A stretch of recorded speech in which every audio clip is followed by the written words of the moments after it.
പ്രധാനപ്പെട്ട ഒരു വാർത്ത ഇപ്പോൾ വരുന്നു. 2020 NDAയ്ക്കൊപ്പം ചേരും. സാബു ജേക്കബുമായി രാജീവ് ചന്ദ്രശേഖർ കൂടിക്കാഴ്ച നടത്തിയിരിക്കുന്നു. എസ് രാഗിൻ വാർത്തയുടെ വിവരങ്ങളുമായി ചേരുന്നുണ്ട്. രാഗിൻ, അഭ്യൂഹങ്ങൾക്കൊക്കെ വിരാമമിട്ട് 2020 NDA ചേരിയിലേക്ക് പോകുന്നു എന്ന വളരെ പ്രധാനപ്പെട്ട വാർത്ത വരുമ്പോൾ എങ്ങനെയായിരുന്നു ഈ കൂടിക്കാഴ്ചകൾ? മറ്റെന്തെങ്കിലും ഉപാധികളുണ്ടോ? ഈ കിഴക്കമ്പലത്ത് ഉൾപ്പെടെ ചില മേഖലകളിൽ എന്തായാലും സാബു ജേക്കബിന്റെ നിർണായക സ്വാധീനം, 2020യുടെ സ്വാധീനം, അതൊക്കെ ഏത് രീതിയിൽ മുതൽക്കൂട്ടാകുമെന്നാണ് BJPയുടെ പ്രതീക്ഷ? ഒരു സുപ്രധാന രാഷ്ട്രീയ നീക്കമാണ് ഇപ്പോൾ ഉണ്ടായിരിക്കുന്നത്. 2020 NDAയിലേക്ക് വരുന്നു എന്നതാണ് ഏറ്റവും പ്രധാനപ്പെട്ട വിവരം.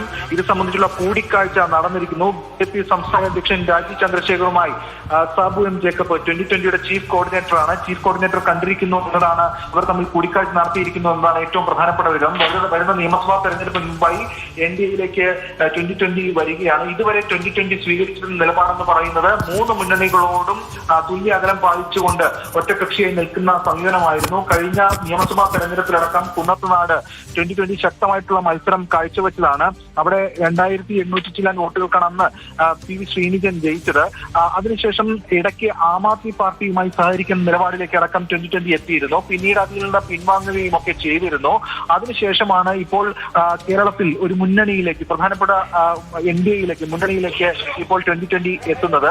നേരത്തെ CPM-ഉമായും അതോടൊപ്പം തന്നെ കോൺഗ്രസുമായും ഒക്കെ തന്നെ അകലം പാലിച്ചിരുന്നതാണ്. അതോടൊപ്പം NDAയുമായും അകലം പാലിച്ചിരുന്നതാണ് 2020. ഇപ്പോൾ BJP പാളയത്തിലേക്ക് അല്ലെങ്കിൽ NDAയിലേക്കാണ് ഇപ്പോൾ 2020 വരുന്നത്. ഇത് കുന്നത്തുനാട് മേഖലയിലടക്കം നേട്ടമുണ്ടാക്കാൻ കഴിയുമെന്ന വിലയിരുത്തൽ NDAയെ സംബന്ധിച്ചിടത്തോളം ഉണ്ട്. കാരണം കഴിഞ്ഞ നിയമസഭാ തെരഞ്ഞെടുപ്പിൽ 2020 ഒറ്റയ്ക്ക് അവിടെ മത്സരിച്ച് വലിയ വോട്ട് വിഹിതം നേടിയിരുന്നു. 2817 വോട്ടിനാണെന്ന് PV ശ്രീനിജൻ ജയിച്ചത്. തൊട്ടു പിന്നിൽ VP ശ്രീനിജനായിരുന്നു. 2020യുടെ ഡോക്ടർ സുജിത് സുരേന്ദ്രൻ 41,000 വോട്ടുകളും നേടിയിരുന്നു. അവിടെ BJPക്ക് ഉണ്ടായിരുന്നത് 7,000 ചില്ലാൻ വോട്ടുകളാണ്. അപ്പോൾ സ്വന്തം നിലയ്ക്ക് 2020 അവിടെ കുറച്ച് വോട്ടുകൾ സമാഹരിക്കുന്നുണ്ട്. മാത്രമല്ല പഞ്ചായത്ത് ഭരണം ഉൾപ്പെടെയുണ്ട്.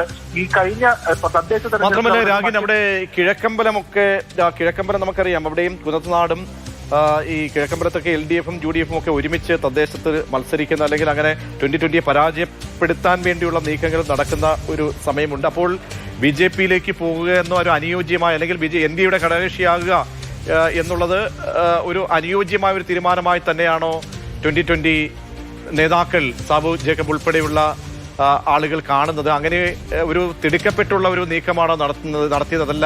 തദ്ദേശ തെരഞ്ഞെടുപ്പിന് മുൻപേ ഇങ്ങനെയുള്ള കൂടിയാലോചനകൾ ഉണ്ടായിരുന്നോ?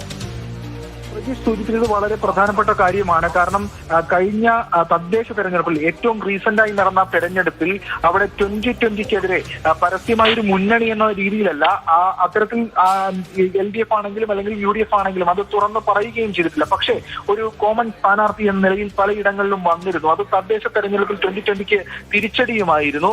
ഈ ഒരു രാഷ്ട്രീയ പശ്ചാത്തലം ഇപ്പോൾ ഏറ്റവും റീസെന്റായി നിലനിൽക്കുകയും ചെയ്യുന്നുണ്ട്. ഈ സാഹചര്യത്തിൽ കൂടിയാണ് NDA മുന്നണിയിലേക്ക് 2020 വരുന്നത് എന്ന വിവരം കൂടിയാണ് ഈ ഘട്ടത്തിൽ പുറത്തേക്ക് വരുന്നത്. അത്തരം ഒരു രാഷ്ട്രീയ നീക്കമാണ് ഇവിടെ ഉണ്ടായിരിക്കുന്നത്. അങ്ങനെയെങ്കിൽ അതോടൊപ്പം തന്നെ